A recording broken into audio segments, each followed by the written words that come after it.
ഇന്നൊരു 1/2 kilo weight വരുന്ന white forest കേക്കാണ് ചെയ്യാൻ പോകുന്നത്. ഇൻഗ്രീഡിയൻസ് ഡിസ്ക്രിപ്ഷൻ ബോക്സിൽ കൊടുക്കുന്നുണ്ട്.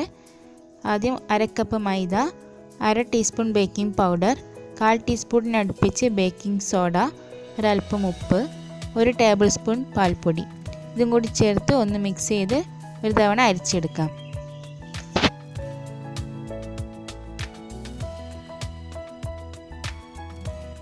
ഇതൊന്നും കൂടി ഒന്ന് മിക്സ് ചെയ്ത് മാറ്റി വെക്കാം.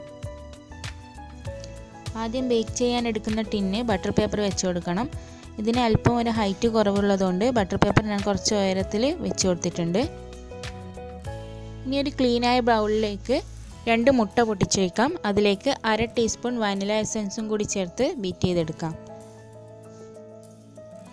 ഒരൽപ്പം ബീറ്റായ ശേഷം 1/2 കപ്പ് പൊടിച്ച പഞ്ചസാര കുറേശ്ശെയായി ചേർത്ത് നന്നായി ബീറ്റ് ചെയ്തെടുക്കണം.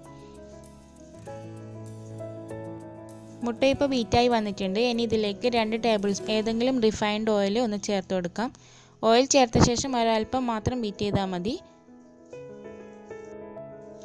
ഇനി ഡ്രൈ ഇൻഗ്രീഡിയൻസ് കുറേശ്ശെയായി ചേർത്ത് ഒന്ന് ഫോൾഡ് ചെയ്തെടുക്കാം.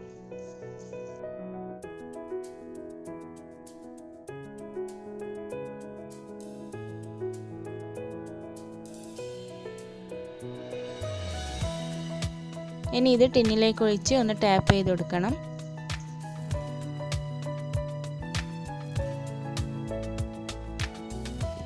ഇനി ഈ ടിന്ന് ചൂടായ പാത്രത്തിലേക്ക് ഇറക്കി വെച്ച് ഒരു 30-35 മിനിറ്റ് ബേക്ക് ചെയ്തെടുക്കാം. കേക്ക് ഇപ്പോൾ ഇവിടെ ബേക്കായി വന്നിട്ടുണ്ട്. ഇനി ഇത് തണുക്കാൻ വെക്കാം. ഞാനിത് പിറ്റേ ദിവസമാണ് ഐസിങ് ചെയ്യാൻ എടുക്കുന്നത്. നല്ല സോഫ്റ്റ് ആയിട്ടുള്ള കേക്കാണിത്. ഇനി ഇതിന് മുകൾ ഭാഗം ഒരല്പം കട്ട് ചെയ്ത് മാറ്റുന്നുണ്ട്. ഇനി അതിന് ശേഷം മുകളിൽ കൈവച്ച് ടേൺ ടേബിൾ തിരിച്ച് 3 ലെയറായി മുറിച്ചെടുക്കാം.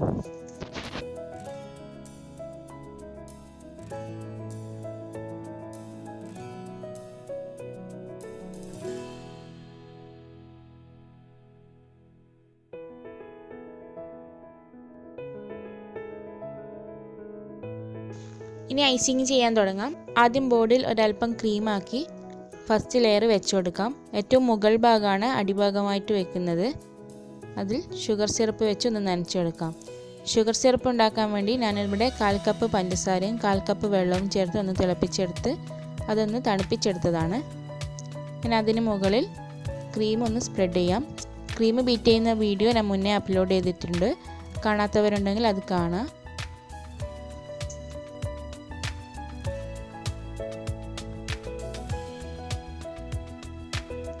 ഇനി ഇതിന് മുകളിൽ ഗ്രേറ്റ് ചെയ്ത വൈറ്റ് ചോക്ലേറ്റ് ഇട്ട് കൊടുക്കാം.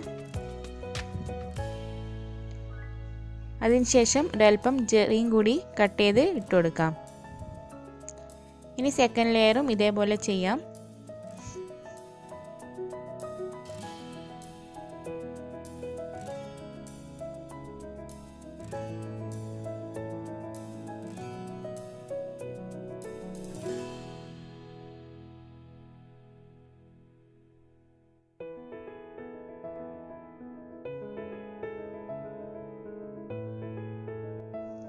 ഇനി ഏറ്റവും ലാസ്റ്റ് ലെയറായി കേക്കിൻ്റെ അടിഭാഗമാണ് മുകളിൽ വെച്ച് കൊടുക്കുന്നത്.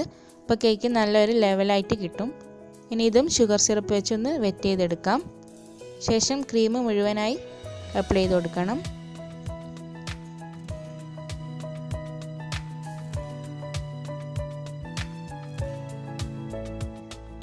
ക്രീം സ്പ്രെഡ് ചെയ്യുമ്പോൾ നൈഫ് കേക്കിൻ്റെ മുകളിൽ തട്ടാത്ത വിധത്തിൽ ഒന്ന് സ്പ്രെഡ് ചെയ്യണം. അല്ലെങ്കിൽ കേക്കിൻ്റെ പൊടിയൊക്കെ ക്രീമിലൊക്കെ ആകും.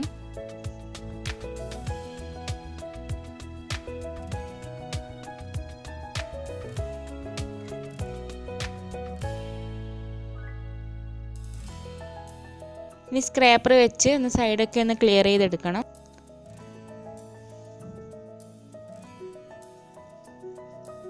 ഇതിപ്പോൾ ഇവിടെ മുഴുവനായി കവർ ചെയ്തെടുത്തിട്ടുണ്ട്. ഇനി ടൂത്ത് പിക്ക് വെച്ച് ഇതേപോലെ ഒന്ന് വരഞ്ഞു കൊടുക്കാം.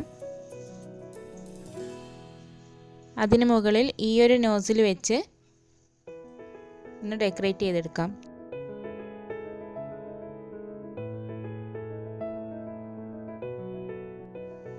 ഇനി സൈഡിലൊക്കെ ഗ്രേറ്റ് ചെയ്ത ചോക്ലേറ്റ് ഒന്ന് ഇട്ട് കൊടുക്കാം.